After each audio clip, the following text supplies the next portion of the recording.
Perkenalkan, nama saya Mursyid. Saya ingin menjelaskan biografi seorang tokoh Indonesia yang bernama Muhammad Hatta, atau disering kenal juga sebagai Bung Hatta. Muhammad Hatta adalah seorang tokoh perjuangan kemerdekaan Indonesia, pahlawan nasional negara dan ekonom Indonesia yang menjabat sebagai wakil presiden Indonesia pertama. Ia bersama Soekarno adalah proklamator kemerdekaan, memainkan peranan sentral dalam perjuangan kemerdekaan Indonesia dalam penjajahan Belanda, sekaligus memproklamasikan pada 17 Agustus 1945. Ia pernah menjabat sebagai Perdana Menteri dalam Kabinet Hatta I, Hatta II, dan RIS. Peran tokoh proklamasi kemerdekaan Indonesia tentu tidak lepas dari perjuangan para tokoh nasional, salah satunya Muhammad Hatta atau akrab disapa Bung Hatta. Sejak sebelum hingga proses proklamasi berjalan, Muhammad Hatta lah yang selalu mendamping Soekarno. Selain menjadi pendamping, Muhammad Hatta juga berperan penting dalam memperjuangkan dan mempertahankan kemerdekaan Indonesia. Lantas, apa saja peran Bung Hatta dalam persiapan proklamasi kemerdekaan Indonesia hingga sesudahnya?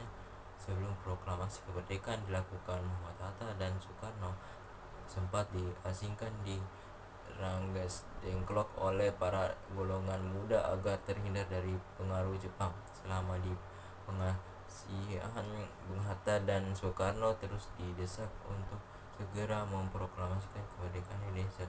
Setelah kedua, Muhammad Hatta juga sering menulis sejak umurnya di 16 tahun hingga 77 tahun. Semasa hidupnya, Bung Hatta menghasilkan lebih dari 800 karya tulis dalam bahasa Indonesia, Belanda, maupun Inggris. Beberapa tulisan Hatta merupakan produk perjuangan sebelum Indonesia merdeka, baik saat di luar negeri maupun. Assalamualaikum warahmatullahi wabarakatuh. Perkenalkan, nama saya Abdullah Badostam. Habib Idrus bin Salim Al-Jufri juga dikenal sebagai guru tua, adalah seorang ulama dan pengkhotbah Islam termuka di Hadramaut. Beliau lahir pada tanggal 13 Maret 1892 di Tarim, Hadramaut, Yaman, dan meninggal dunia pada tanggal 22 Desember 1969 di Palu, Sulawesi Tengah pada usia 77 tahun.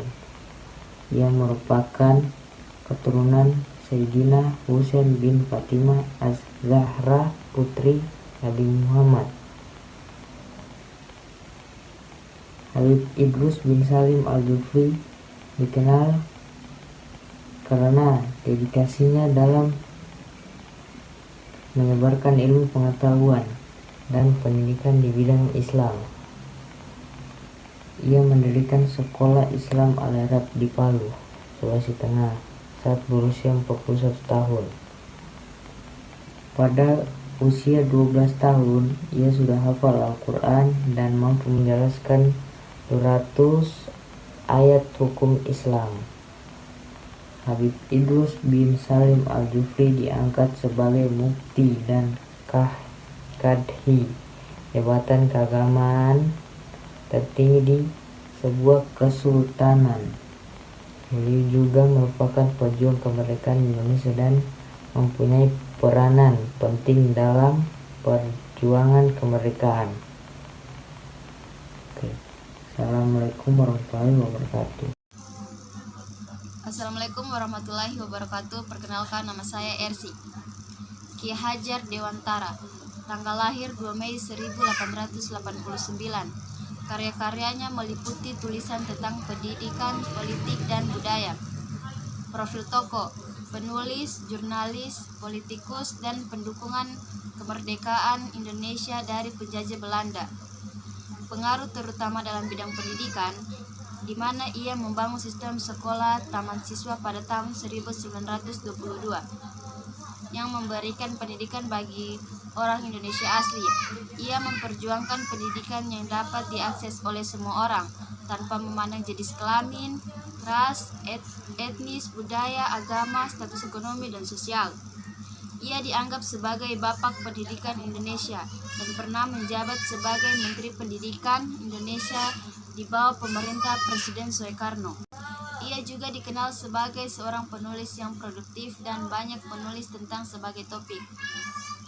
Ia meninggal pada tanggal 26 April 1999 di Yogyakarta, Indonesia. Tetapi warisan dan gagasannya terus menginspirasi dan mempengaruhi masyarakat dan pendidikan Indonesia. Sekian dari saya, terima kasih. Assalamualaikum warahmatullahi wabarakatuh. Perkenalkan, nama saya Rafli Azhari. Di sini saya akan mempresentasikan pahlawan bernama Abdullah Raki. Nama Syekh Abdullah Raki, nama gelar Dato Karama. Tanggal lahir tidak diketahui, asal Pagaruyung, Minangkabau. Pekerjaan ulama. Karya menyebarluaskan agama Islam di Tanah Kaili atau Bumi Tadulako, Sulawesi Tengah pada abad ke-17. Pengaruh. Syekh Abdullah Raki atau Dato Karama merupakan ulama yang pertama kali menyebarkan agama Islam di Tanah Kaili atau Bumi Tadulako, Sulawesi Tengah. Ia dan keluarganya beserta pengikutnya terus menyampaikan syiar Islam di Lembah Palu, Tanah Kaili, Sulawesi Tengah.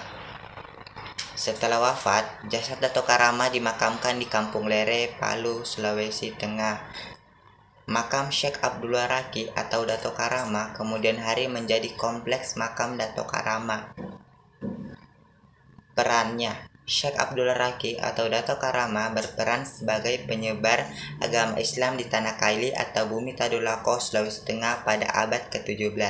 Ia dan keluarganya beserta pengikutnya terus menyampaikan syiar Islam di Lembah Palu, Tanah Kaili, Sulawesi Tengah. Itulah presentasi yang saya sampaikan. Bila ada salah kata mohon dimaafkan. Saya akhiri, wabillahi taufik wa hidayah. Wassalamualaikum warahmatullahi wabarakatuh.